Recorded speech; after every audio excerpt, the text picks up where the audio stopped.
Welcome back to Ask the Experts, brought to you by Custom Comfort Cooling and Heating. Now back to your Steve O. And we are back. This is the Ask the Expert show. We're with you every Wednesday from 9 to 10 with top experts in their field of legal, health, financial, and home improvement. We have had so many calls that we decided to do our business broker show every week, not just on once a month like our other experts. It's always at 9:30, and each week we talk about a different area of selling a business. Today we're going to be talking about selling a distribution company. This is a very important show. A lot of people are looking to sell their businesses, and I got to tell you, we are so blessed that we got Sunbelt business brokers. And I'm going to tell you the reason why is we have all over the country, we do the Ask the Expert show. And I have learned over the years who are the top companies in their field. And I got to tell you, Sunbelt business brokers, no matter what city it is, are the top people when it comes to selling your business. Today we have Mark Werbelowski. Now, see, I can't, with my name as long as it is, I can't make fun of Mark at all. But good morning, Mark. Hi, you don't have Mark this morning. It's Doreen. I apologize about that. We had a last minute change here. Well, this is even better because Doreen actually owns the Atlanta area. She is the top dog. I'm so glad to have you on here. Hey, Doreen, tell people about SunBiz.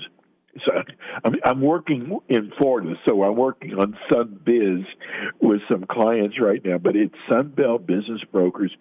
Tell people, I love your story, how you got started. Well, I started in this business selling new franchise development. I represented new franchise concepts for Mrs. Fields' famous brands. We represented 5 brands, and I worked with people that were interested in owning a franchise. I would introduce them to our concepts, help them find locations. We were bought out by a private equity firm, and I was moved to the sell side team. We had 350 corporate-owned locations that they wanted to sell, and I got down to the last 50 locations and decided that I was going to sell myself out of a job, and didn't even know business brokers existed then, and saw an ad in the paper and decided, I'm kind of doing that now. And that was in 2004. I joined Sunbelt Business Brokers Atlanta in 2004, and then progressed from there. I went with a boutique M&A firm, and then an investment bank. And 7 years ago, when the founding franchisee here was ready to retire, I came back and bought him out. So just love what I do, and everybody here that is with Sunbelt has owned businesses, at least one. Several people have owned multiple businesses. So, we understand what the sellers go through when they're ready to sell, and we understand what it's taken to build and grow a company. And all we do in Sunbelt Atlanta here is represent Southside. Doreen, we have a lot of people ask, do you just represent businesses in Atlanta? No, we don't.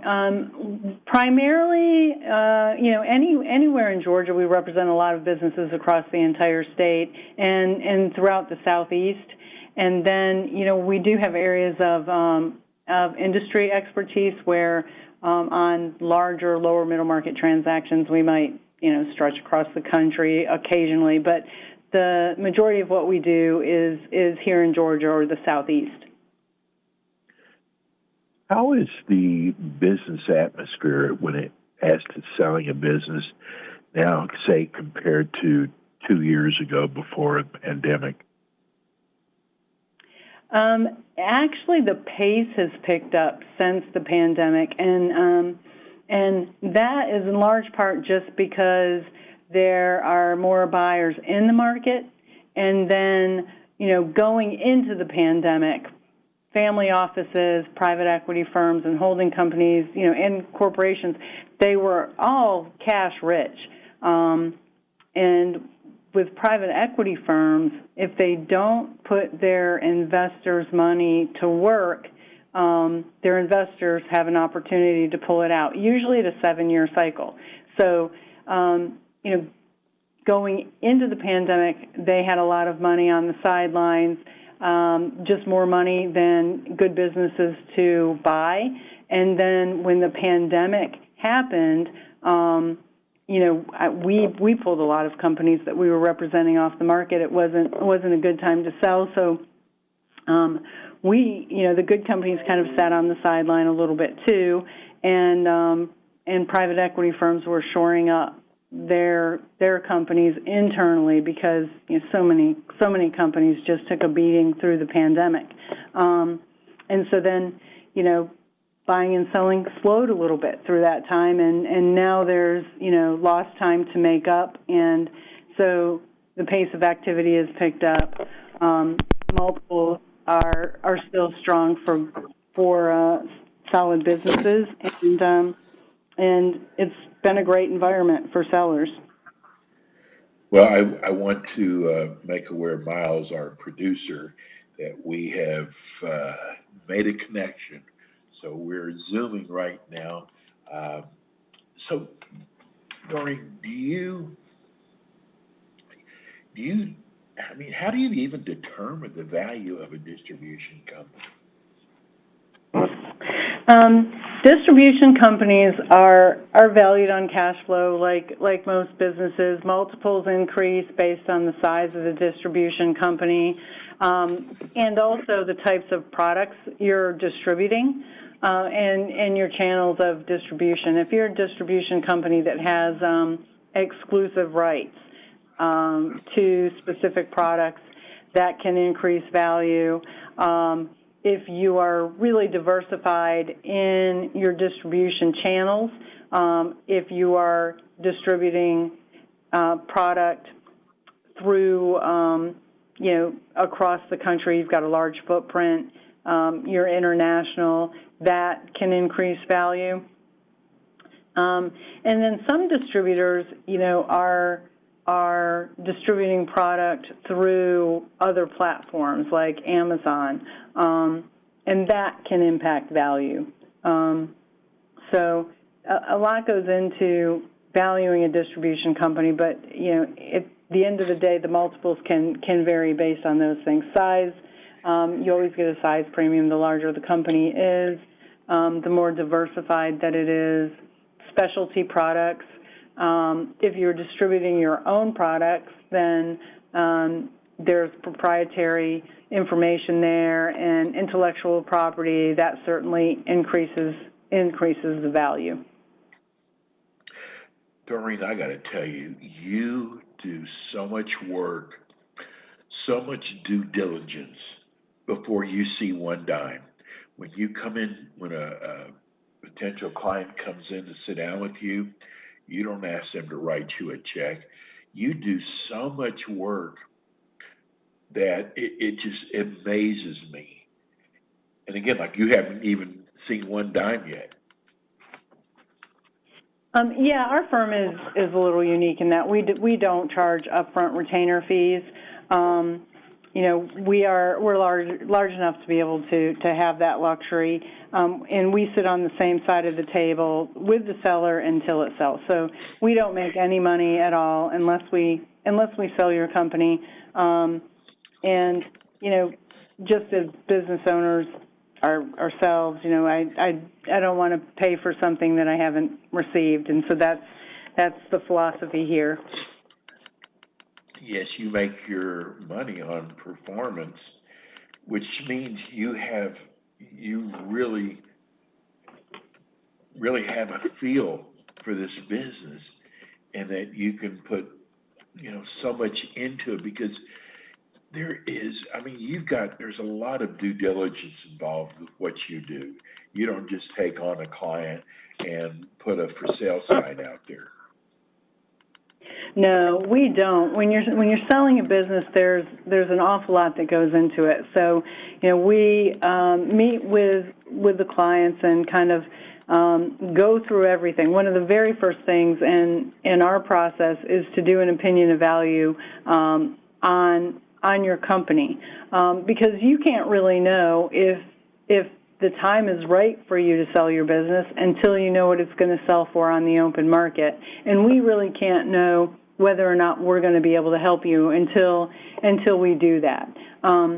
So we do a full opinion of value is one of the very first things that we do, so that when we're meeting with a client, we can really sit down with them and help them plan and help them understand what their business is worth.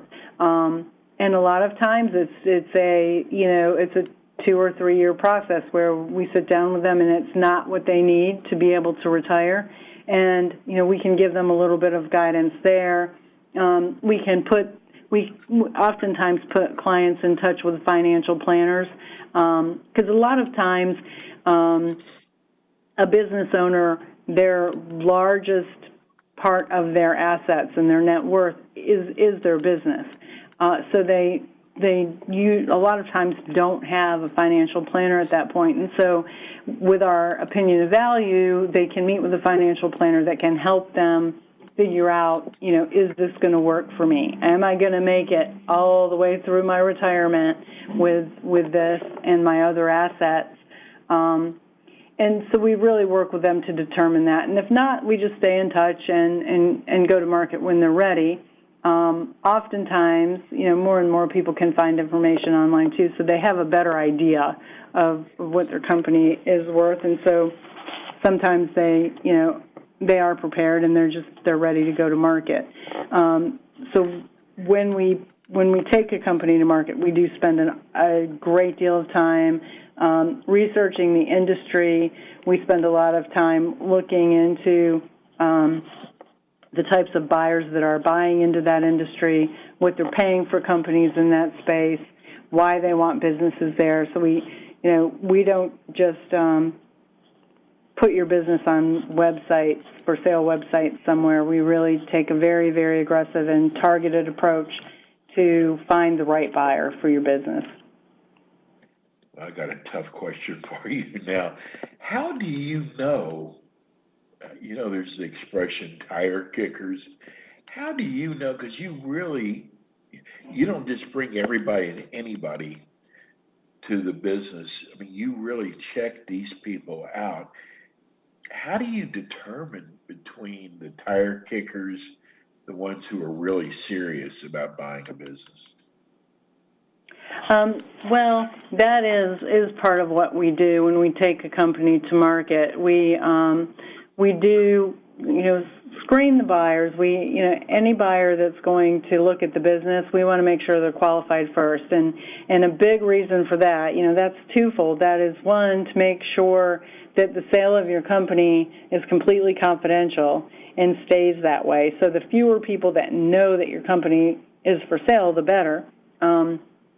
So the only thing that people get from us initially is a one-page overview of the company, and it's just enough to explain what the company is and what the company does. It's a broad overview, but no one will be able to figure out it's your company from that. And then when buyers present, they have to complete an NDA, which is a non-disclosure agreement that says they won't tell anyone the company is for sale. They can't solicit your customers or employees. And along with that, they have to submit either a resume and financial statement, if it's a financial buyer, a corporate refugee, somebody who's retiring out of corporate America to own their own business. If it's a private equity firm or family office, then we ask them to give us an acquisition history. So we know that they're financially qualified, their background, is a fit for the company. They'd be, from an experience standpoint, qualified to run the business. And when they submit that, and all of that checks out, then we release the information memorandum to them. The book that we put together is very, very thorough. A lot of information on your company, a lot of information on the industry. So by the time we get to buyer-seller meetings or management presentations, the buyers have a lot of information on the company, and it's almost a formality at that point. It's meeting with the seller because they're going to want to hear everything, eye to eye, straight from the seller. All the questions that the seller has answered for us, they're going to ask again. And it's just to get a feel really for the seller. You can tell a lot about the culture of the company, how things have run. They want to learn more about the day-to-day operations.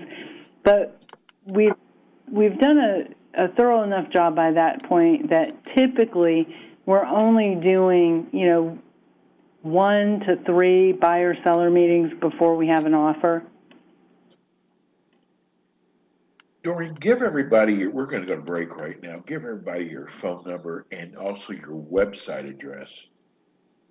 The phone number is 770-936-9099, and the website is Sunbelt Atlanta is spelled out, .com. Very good. And probably, hopefully, starting next week, if you did not write the phone number down, Sunbelt is going to be part of the name of our show starting next week. So you'll be able to always get the phone number. Let's go to break, and we come back. We have more with Sunbelt Business Brokers.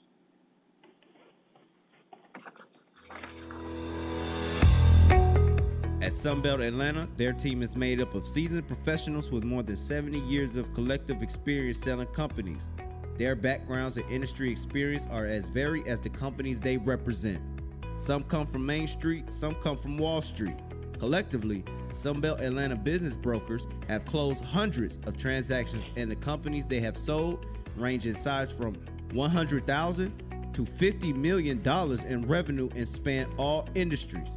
Sunbelt Atlanta is the largest firm in the southeastern United States, in business here in Atlanta for 25 years, and is a part of the Sunbelt Network. Sunbelt Business Brokers of Atlanta has helped hundreds of business owners in Georgia get the most value from the sale of their business. Sunbelt Atlanta Business Brokers are a full-service company when it comes time to sell or buy a business with zero upfront fees. Discover the Sunbelt Atlanta difference and contact them today at 770-936-9099. That's 770-936-9099. Or go to their website at www.sunbeltatlanta.com.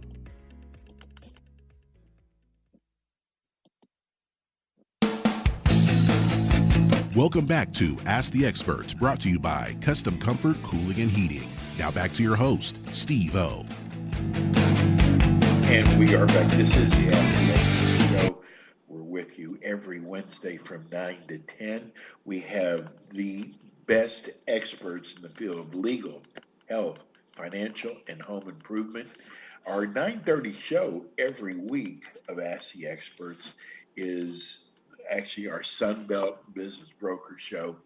And I love the way they do it. They break down each week a different area of business. Today we're talking about distribution companies.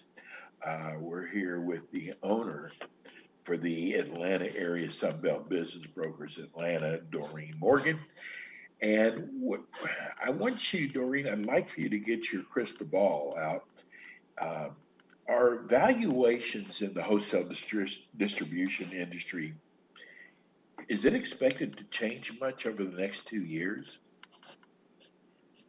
Oh, I hate crystal ball questions. You never know. No, I don't think that they will, because there's still a lot of demand for good companies out there. There's a lot of people, and everybody feels this. There's a great resignation, and so for small businesses, that there are lots of buyers out there who resign and they resign because they want to do their own thing and they want to own a business. And then with large corporations and family offices and private equity firms, they're still sitting on a lot of cash to deploy, and so they're growing. And I kind of think that, and this is a crystal ball too, but I think it's a little more transparent. I think we're headed into a recession for sure, and then what happens through a recession is sellers tend to think that that's not a good time to sell, and so there aren't as many companies coming to market through a recession, but the buyer demand is still there. So there tends to be fewer companies to pick from, so multiples can hold. They typically hold. It's kind of a wash. They would normally go down because interest rates go up, and then but then demand ticks up a little bit just because there are fewer businesses to buy usually through those times. Doreen, I want people to understand, because about 12, 15 years ago, I sold my business. And in my mind is, I can do this myself. I know my business better than anyone else. I'm going to save the commissions on it. And it was the biggest mistake I've ever made in my business life. It was a nightmare. My employees were finding out about it, which didn't help anything. People that I spoke to were those tire kickers. And I just wasted so much time. And a friend of mine said, why don't you get a business broker? I'm thinking, I know it all. I didn't know it all. And when I hired a business broker, it didn't mean my business sold the next day or 2 weeks later, but it made such a difference. And it did. It sold about 6 months later. So I had to learn about patience. But I want to tell people out there who are thinking about selling their business, a business broker is the best way to go. They do all the legwork for you. And that's just the best way, because I think people think about, oh, I know my business better than anybody. I got to tell you, I learned a lot of things from the business broker about my business that I didn't even know. Yeah, it is a difficult thing to go on your own, and it's kind of surprising to see people sell on their own when they wouldn't sell a home on their own, and their business by far is much more complicated sale, and usually it's your largest asset. Right. And one thing that you really lose that's very important, if you sell your business on your own, confidentiality is out the window because you're the one answering the phone and talking to the buyers. And what we hear a lot is sellers will say, well, I have a buyer, because they've been contacted by somebody that's interested in buying their business. But where there's one buyer, there's multiple buyers. And on our website, you can go through, and we have our closed transactions on our website, at least most of them, and there's tiles there. When you scroll over those, the tile flips, and it tells you exactly, how long the business was on the market before it sold, how many offers we got on the business, and whether it was a full price offer or not. And you can look at those and you'll see that the vast majority of them we've gotten 3 offers, we've gotten 4 offers, 6 offers. So we take it to the broad market and do it confidentially. And it's really difficult to get fair market value for your business unless you actually go to market. And so, and then a lot of times too, with larger companies, buyers that present themselves, there's no timeline. So they'll ask you for information, and then they disappear for 2 months, and then they come back and ask you for some more information, and then they disappear again. And they tend to drag things out. You're working on their timeline instead of your timeline. And that's where things can really get there's a disadvantage there to the seller, because you think you have a buyer, and they're taking your time, and they're asking for due diligence and bits and pieces, and they're taking your eye off the ball. Right. You take your foot off the gas. And mentally, it is hard to stay engaged when you think that you're selling. And so then, 10 or 11 months later, they come back and sales might be down a little bit, net profit isn't what it was, and they offer less money than they did initially. But they've worn the seller down to a point where, they've got a year invested into it, and so, okay, I'll take less and we'll close. Our process, is between 5 and 7 months from launch date to close date. Well, Doreen, the show goes by so fast, and I can't wait till what's the topic going to be next week. Give everybody your phone number. It's 770-936-9099, and the website is sunbeltatlanta.com. All I can tell you, Doreen, is we love you. We can't wait till your show next week at 9:30 on the Ask the Expert show. And soon you will be part of our opening closing. Doreen, thank you so much, and we'll see you next week. And we will see you all next week with more Ask the Experts. Everybody have a good week. Thank you, Doreen. Thank you. Have a good week. Thank you for tuning in today to the Ask the Experts radio show, brought to you by Sunbelt Business Brokers of Atlanta, selling Georgia-based businesses since 1998. Contact them today about selling your business at 770-936-9099. And join us again next Wednesday at 9 o'clock a.m. for more Ask the Experts with your host, Steve O., talking with experts in the field of business brokers, weight loss, mortgages, Medicare, and law.